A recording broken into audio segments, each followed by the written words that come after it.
नमस्कार, मैं प्रियंका और आप देख रहे हैं इंडिया अपडेट खबर। प्रयागराज में आयोजित एक कार्यक्रम के दौरान बागेश्वर धाम के प्रमुख धीरेन्द्र कृष्ण शास्त्री ने मशहूर कंपनी लेंसकार्ट को लेकर ऐसा बयान दे दिया जिसने पूरे देश में नई बहस छेड़ दी है। अपने तीखे और बेबाक अंदाज के लिए जाने जाने वाले शास्त्री ने मंच से ही कंपनी और उसके मालिक पर जमकर हमला बोला।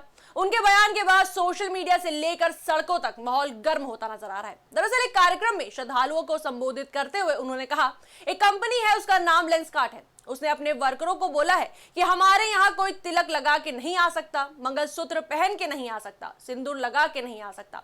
अरे नक्कटा, तू अपनी कंपनी लाहौर में खोल ले, भारत में काहे को मर रहा है। यह बयान सुनते ही वहां मौजूद लोगों में हलचल मच गई और कई लोग उनके समर्थन में नारे लगाने लगे। वहीं आपको बता दें, धीरेन्द्र शास्त्री यहीं नहीं रुके। उन्होंने आगे कहा कि लेंसकार्ट जैसी कंपनियां हिंदू समाज की भावनाओं और विचारधारा को आहत करती हैं। इनका बहिष्कार होना चाहिए, उन्हें लाहौर जाना चाहिए। इन्हें भारत में व्यापार करने का अधिकार नहीं है। उनके इस बयान ने पूरे विवाद को और ज्यादा तूल दे दिया। दरअसल इस पूरे मामले की शुरुआत कुछ दिनों पहले सोशल मीडिया पर वायरल हुए एक कथित पॉलिसी डॉक्यूमेंट से हुई थी। इस दस्तावेज में दावा किया गया था कि कंपनी ने अपने कर्मचारियों के लिए कुछ धार्मिक प्रतीकों जैसे कि बिंदी, तिलक और कलावा पर रोक लगा दी है। जैसे ही यह दस्तावेज वायरल हुआ, लोगों के बीच नाराजगी बढ़ने लगी और देखते ही देखते ये मुद्दा चर्चा का बड़ा विषय बन गया। विवाद बढ़ता देख कंपनी के सह संस्थापक पीयूष बंसल सामने आए और उन्होंने पूरे मामले पर सफाई दी।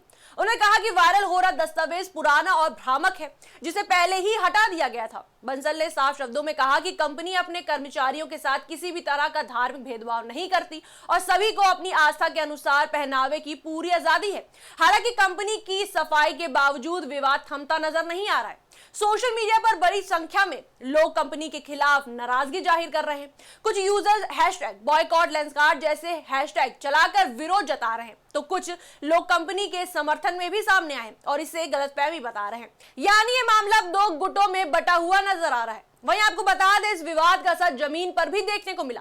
मध्य प्रदेश की राजधानी भोपाल में कुछ संगठनों ने लेंसकार्ट के स्टोर के बाहर प्रदर्शन किया और कंपनी के खिलाफ नारेबाजी की। प्रदर्शनकारियों का कहना है कि अगर कंपनी ने सच में ऐसी नीति बनाई है तो ये देश की धार्मिक भावनाओं के खिलाफ है और इसे बर्दाश्त नहीं किया जाएगा।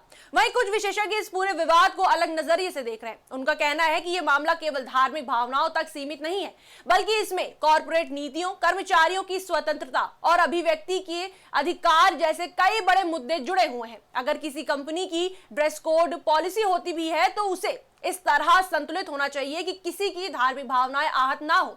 इस बीच ये भी सवाल उठ रहा है कि क्या सोशल मीडिया पर वायरल होने वाली हर चीज, हर जानकारी पर तुरंत प्रतिक्रिया देनी सही है, क्योंकि कई बार अधूरी या भ्रामक जानकारी से विवाद और ज्यादा बढ़ जाता है। लेंसकार्ट के मामले में भी यही देखा गया है कि एक कथित डॉक्यूमेंट ने पूरे देश में बहस छेड़ दी है। फिलहाल ये मामला लगातार सुर्खियों में बना हुआ है। एक तरफ धीरेन्द्र कृष्ण शास्त्री का बयान है तो दूसरी तरफ कंपनी की सफाई और उसके साथ खड़े लोग। ऐसे में ये विवाद सिर्फ एक कंपनी तक सीमित नहीं रह गया, बल्कि एक बड़ी सामाजिक और वैचारिक बहस का रूप लेता जा रहा है। अब सबकी नजर इस बात पर टिकी है कि कंपनी आगे क्या कदम उठाती है और क्या ये विवाद बातचीत और स्पष्टता से शांत हो पाएगा या आने वाले दिनों में ये और ज्यादा बढ़ेगा। इस पर आपकी क्या राय है, हमें कमेंट सेक्शन में जरूर बताएं। वीडियो को लाइक करें, शेयर करें, हमारे चैनल को सब्सक्राइब करें।